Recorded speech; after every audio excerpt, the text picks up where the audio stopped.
Muito bem, vamos para o domingo. Domingo, o título é Libertar a criação do cativeiro da corrupção. O versículo, Romanos 8:19. A ardente expectativa da criação aguarda a revelação dos filhos de Deus. Veja, irmãos, Colossenses 1, Paulo, falando da criação, ele disse, no versículo 15, ele está falando de Cristo, ele diz: Este é a imagem do Deus invisível, o primogênito de toda a criação. Versículo 16. Pois nele foram criadas todas as coisas, nos céus, sobre a terra, as visíveis e as invisíveis, sejam tronos, sejam soberanias, quer principados, quer potestades, tudo foi criado por meio dele e para ele. Esse por meio dele é por quê? Porque sempre que Deus criou, ele usou o quê? A palavra, que é Cristo. Hebreus fala que o universo foi criado pela palavra de Deus. Isso significa, irmãos, que sempre que o Pai criou, ele utilizou Cristo, entende? Então Cristo é o primeiro da criação, o primogênito da criação.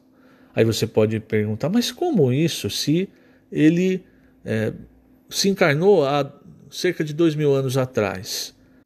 A chave, irmãos, para nós entendermos isso está em Hebreus 9, quando é mencionado o Espírito Eterno.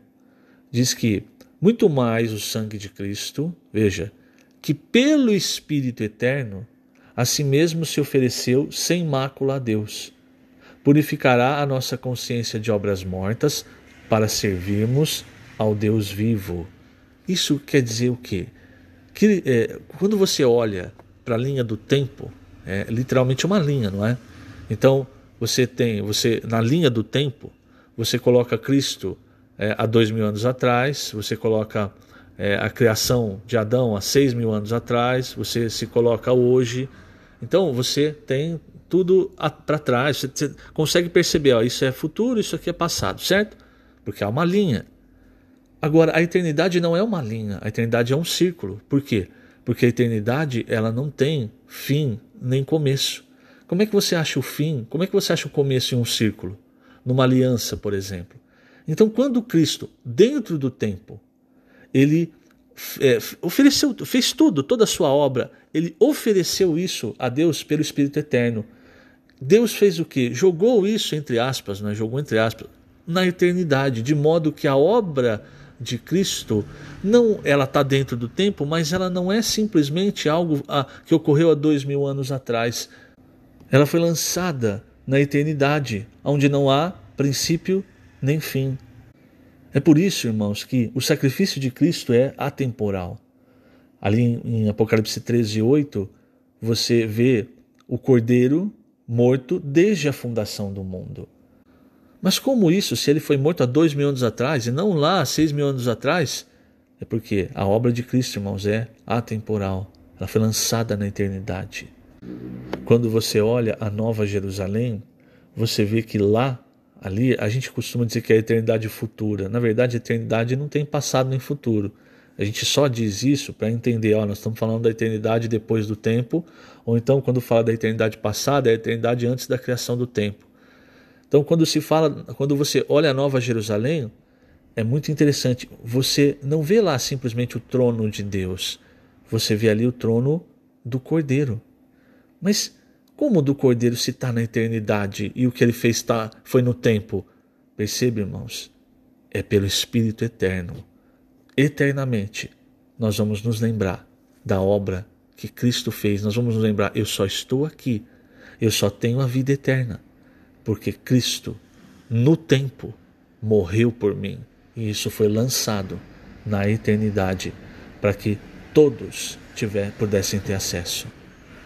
Quando nós cremos, irmãos, ainda dentro do tempo, nós fomos reconectados com Deus. Então nós tivemos acesso a essa obra que o Senhor realizou dentro do tempo há 2000 anos atrás, mas que ela é viva a cada dia.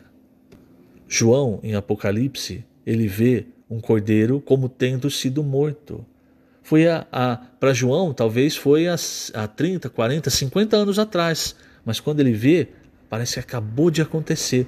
Por quê? É atemporal. Agora, hoje, irmãos, nós ainda vivemos dentro do tempo.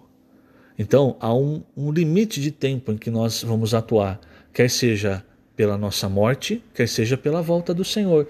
E nesse limite que nós temos, nesse tempo de vida que nós temos, irmãos, nós precisamos aproveitar para nos encher cada vez mais da vida, da palavra de Deus, porque aí nós vamos nos enchendo da glória de Deus. Em Romano, isso, irmãos, isso não é benéfico só para nós, isso é para toda a criação. Em Romanos 8, por que o título é Libertar a Criação do Cativeiro da Corrupção? Em Romanos 8, Paulo ele fala um pouco sobre isso. Ele diz o seguinte, veja, a partir do versículo 18, Romanos 8, 18, porque para mim tenho por certo que os sofrimentos do tempo presente não podem ser comparados com a glória a ser revelada em nós. Veja, isso, irmãos, é o que vai acontecer na volta do Senhor. Isso que está dentro, que ninguém consegue enxergar. As pessoas só enxergam o que é físico, o que é material. Mas isso que está dentro de nós, essa glória que vai sendo infundida em nós através da palavra do Espírito, uma hora, irmãos, isso vai se revelar. Veja o versículo 19. A ardente expectativa da criação aguarda a revelação dos filhos de Deus. Quer dizer, quando o Senhor voltar, quando os filhos de Deus tiverem o seu corpo transfigurados. Por quê? Porque aí nesse momento a própria criação vai ser liberta, irmãos, do cativeiro que ela está. Veja o 20. Pois a criação está sujeita à vaidade, não voluntariamente, mas por causa daquele que a sujeitou, na esperança de que a própria criação será redimida do cativeiro da corrupção para a liberdade da glória dos filhos de Deus. Veja, irmãos, que coisa maravilhosa. Quando você tem criação, você tem um cachorro, um gato, enfim, quando você olha para ele, você pode pensar, está pedindo comida. Não está pedindo comida, não. Está pedindo para você desfrutar mais de Deus, está pedindo para você exercitar mais o seu espírito. Por quê?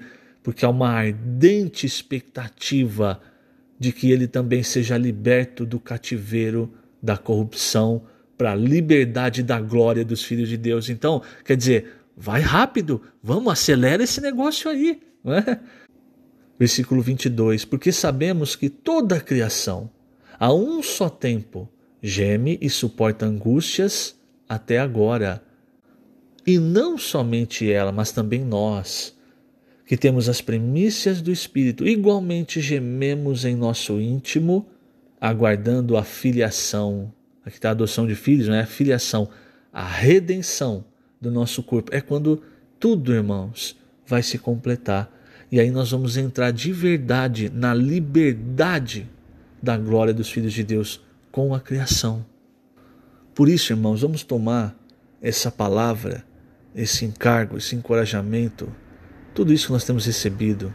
Vamos pregar o evangelho, vamos nos encher da verdade, nos encher do Espírito, levando essa verdade até as pessoas, libertando as pessoas do império das trevas, trazendo-as para o reino de Deus. Quanto mais nós nos enchermos, irmãos, mais rápido o Senhor vai voltar. Quanto mais mais rápido o evangelho do reino for pregado, mais rápido o Senhor vai voltar. Mais rápido toda a criação vai ser redimida e vai entrar para o que ela espera, no mínimo, há 6.000 anos. Que o Senhor te abençoe grandemente nesse dia. Lembrando, estamos colocando essas gravações agora na página do YouTube da igreja que está em Ribeirão Preto. Você pode acessar na aba Vídeos. Que o Senhor te abençoe grandemente. Jesus é o Senhor.